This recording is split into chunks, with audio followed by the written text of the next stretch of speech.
Le docteur Guy Roger Nguemandong, pierre angulaire de la bantophonie et initiateur de la valorisation et préservation des langues gabonaises, avec son état-major ont lancé la première édition du concours interuniversitaire d'art oratoire le mercredi 20 mars 2024 pour la deuxième journée à l'université Saint-Exupéry de Libreville, en présence des candidats et invités, suivi d'une minute de silence en hommage du chef Ella, artiste gabonais. Scientifique parce que les langues disparaissent, les langues meurent, les langues se transforment. Et la situation est inquiétante pour les sociétés dites à tradition orale que nous sommes. Parce que justement, les chiffres montent, et c'est en lien, ces chiffres sont en lien avec le fait qu'il y ait des traditions orales et des traditions écrites. En Europe, seulement 20 langues ont disparu les 2 derniers siècles, seulement 20 langues ont disparu. Mais en Amérique du Sud, notamment en Afrique, et dans les pays moins occidentalisés, une langue meurt tous les 15 jours. Bien entendu, parce que nous ne les écrivons pas.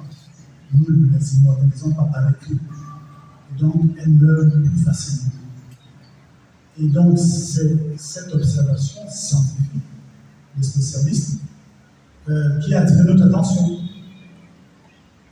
Mais il y a aussi le vécu social dans nos familles, dans nos relations avec les amis, la relation avec l'école.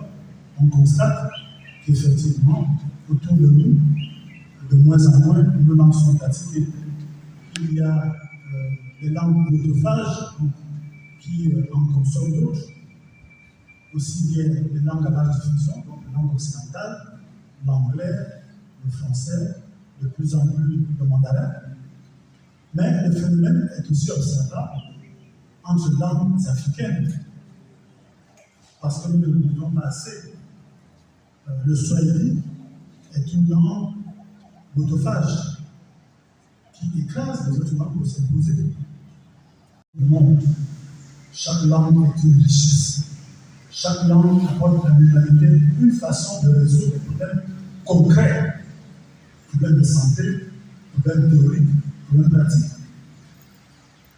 Chaque langue est porteuse d'une philosophie. Chaque langue est porteuse d'une culture. C'est donc pour les raisons que je viens d'évoquer que l'Agence universitaire de la francophonie et ses partenaires, le ministère de l'enseignement supérieur, le ministère de la culture, l'Agence universitaire de la francophonie, l'ambassade du Maroc, l'ambassade du Cameroun et les autres ambassades ont décidé d'organiser cette activité.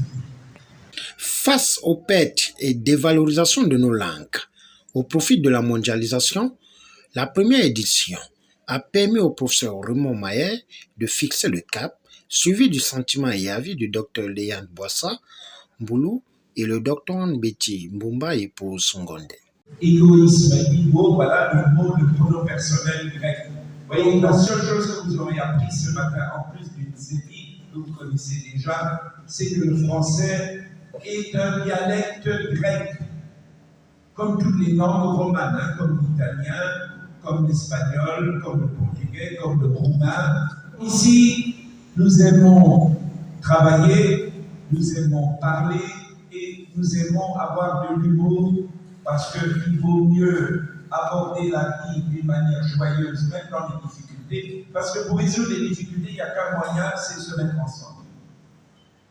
Et personne ne peut empêcher de surmonter une épreuve quelle qu'elle soit, dès lors qu'on est un collectif. La première journée consacrée au Zibi s'est très bien passée. La journée forte, c'était hier à l'île de Bongo. C'est aussi très bien passé. On a terminé tard. Aujourd'hui, les candidats sont inscrits. Comme il y en a pas mal qui sont déplacés, mais on attend aussi dans la journée. Mais on va lancer le concours au fur et à mesure. Nous sommes censés arrêter à 18h pour permettre à tous les candidats de passer. L'idée naît du suite de plusieurs observations concernant la perte de nos langues et cultures. Donc l'initiative principalement part de là et a pour objectif la revitalisation des langues et cultures en danger, compte tenu du fait qu'il existe aujourd'hui plusieurs langues qui sont en difficulté parce que non transmises, mais aussi des langues qui sont pratiquement en voie de disparition, sinon en disparition. Il convient de noter que, lancée depuis le 14 pour finir le 24 mars 2024, la première édition a fait honneur à la langue Djebi et celle Tufan et compte valoriser d'autres langues gabonaises.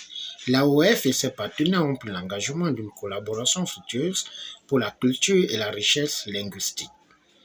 Nous notons que durant cette journée, la gestion des forêts sur les Povés a été exposée par le conférencier professeur Paulin Kialo. Au finish, c'est dans une ambiance bon enfant que le rideau est tombé après la prestation des candidats.